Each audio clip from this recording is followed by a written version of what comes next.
ও ননদি, ঠাকুর জামাই এলো বাড়িতে, আর দুমুঠো চাল ফেলে দে হাঁড়িতে, ঠাকুর জামাই এলো বাড়িতে। নমস্কার, আশা করি তোমরা প্রত্যেকেই ভালো আছো। আর ফ্যামিলিতে আমরা প্রত্যেকেই ভালো আছি। যাই হোক বন্ধুরা, কি কলার মোছা কেটে নিল আমার হাজবেন্ড।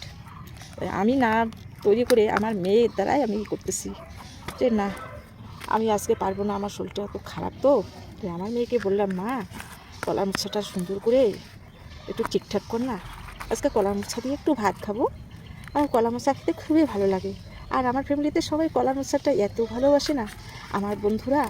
তবে আমার কলার মোছা কিনতে হয় না, আমাদের বাগানের জায়গায় জায়গায় আমার হাজবেন্ড লাগিয়েছে। উনি যে কত জিনিসের যে কত কি পরিচর্যা করে না, সেই সুন্দর লাগে। আমার ভিডিওটা আজকে মিস করবে না। আজকে আমার ভিডিও যদি মিস করো তাহলে এরকম ভিডিও আর করতে পারবো না, কারণ কলার মোছা তো নেই, শেষ হয়ে গেছে। এই একটাই কলার মোছা ছিল।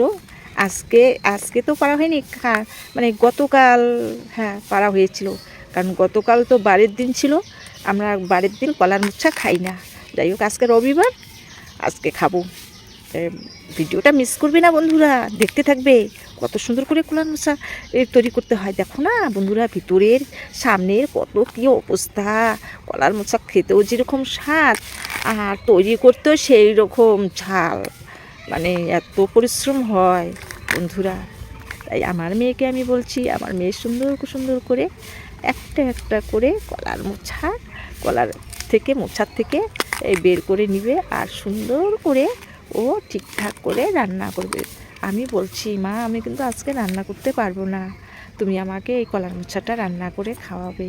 তাই আমার মেয়ে সুন্দর করে, আবার এখানে কাটারও নিয়ে আসছে, তবে আমরা বাড়িতে নেই, এত প্রচণ্ড গরম, বাড়িতে তো থাকাই যায় না। তাই আমরা কোথায় এসেছি, বাগানে। ভাগ্যে আমাদের একটা বাগান, গাছের নিচে বসে মা মেয়ে বলে এখানে দুইজনেই বসে আছি। আর আমার হাজবেন্ড কত সুন্দর করে বাগানটা পরিচর্যা করছে, কত সুন্দর করে পরিষ্কার পরিচ্ছন্ন করছে, মানে পাতা যেন পড়তে দেয় না। গাছের পাতাগুলো কেন পড়ে বন্ধুরা, দেখো তো, এই গাছের পাতাগুলো পরে দেখি আমার হাজবেন্ডের এত পরিশ্রম হয়। আর গাছের পাতা তো পড়বেই। এই মানুষটা যে না, সত্যি শরীরের মধ্যে তো কিছুই নেই, আর গাছের পাতাগুলো ঝাড় দেয় আর ঝাড় দেয়, কিছু বলার নেই। আর উনি তো পরিষ্কার করে, আর উনি যদি এই পরিষ্কার না করতো আমিও আর বাগানে এখানে আসতাম না। মনে করো একটা শুটিংয়ের মতো জায়গা হয়ে গেছে আমাদের, এত ভালো লাগে না জায়গাটা। আমি আর কোথাও আমার ইচ্ছেই যায় না যে কোথাও যাই, এত ভালো লাগে না আমার জায়গাটা। পুকুর পাড়ের উপরে এত ভালো লাগে। আর এখানে কলার মোছা অনেকটা হয়ে গেছে। এইদিকে দেখতে দেখতে হাজবেন্ডের দিকে তাকে থাকতে থাকতে এইদিকে আমার মেয়ের কলার মোছা অনেকটা বের করে ফেলাচ্ছে। এই একটা একটা করে, এখন ভিতরে একটা সৃষ্টি আছে, একটা লম্বা, ওটা তো শক্ত, ওটা তো ফেলে দিতে হয়। আর ওখানে একটা নিচের দিকে একটা মোটকের মতো সাদা পর্দা থাকে, ওটাও আবার ফেলে দিতে হয়, বললে তো খাওয়াই যাবে না, ওটা তো খুবই খারাপ লাগে। যাই হোক, তোমরাও জানো, আমি আর কি বলবো, সবাই জানে যে কলার মোছা কী করে খাইতে হয়।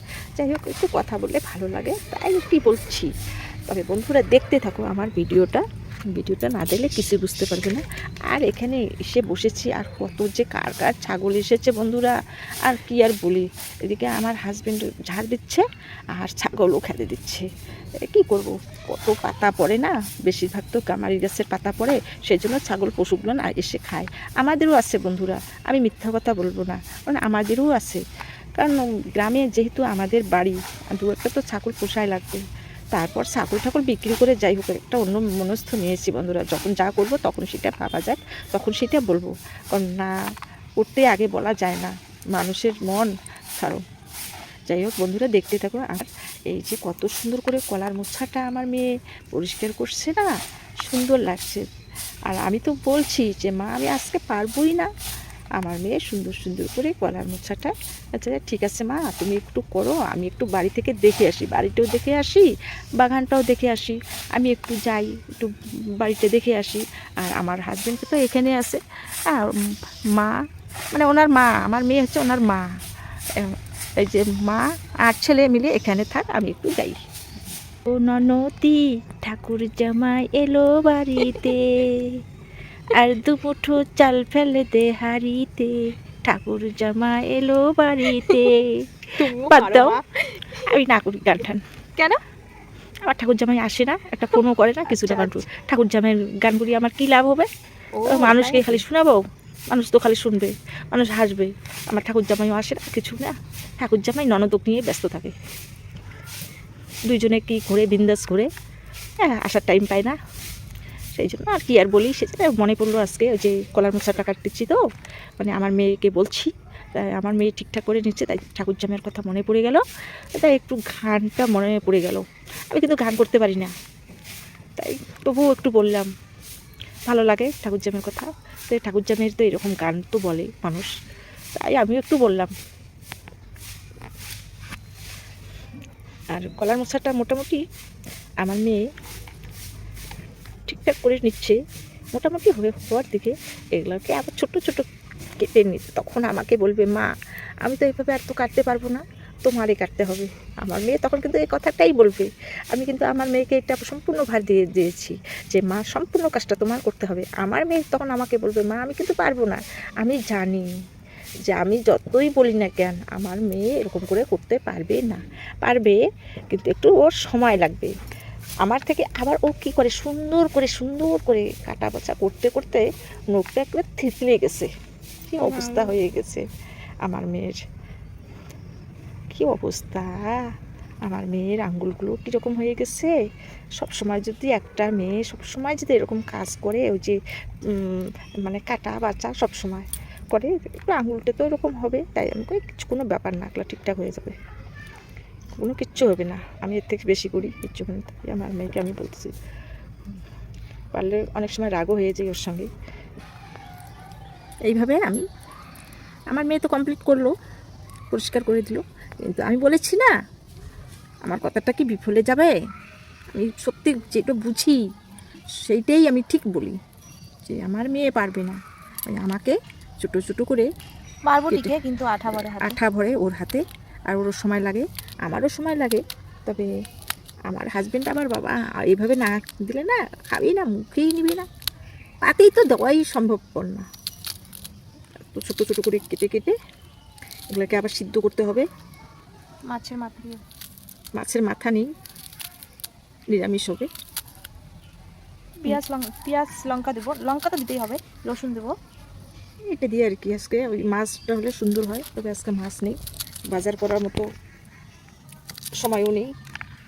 সময় আছে কিন্তু এত রৌদ্র না, সেই জন্য বলবো না যে যাও বাজারে যাও, এইরকম করে আজকে খাবো আর কি। আমার ছোটো ছেলে যদি দেখতো না, ও আগে বলতো যে আগে মাছের মাথা নিয়ে আসো, মাছের মাথা ছাড়া আমাকে এটা খাবোই না, এরকম করে বলবে।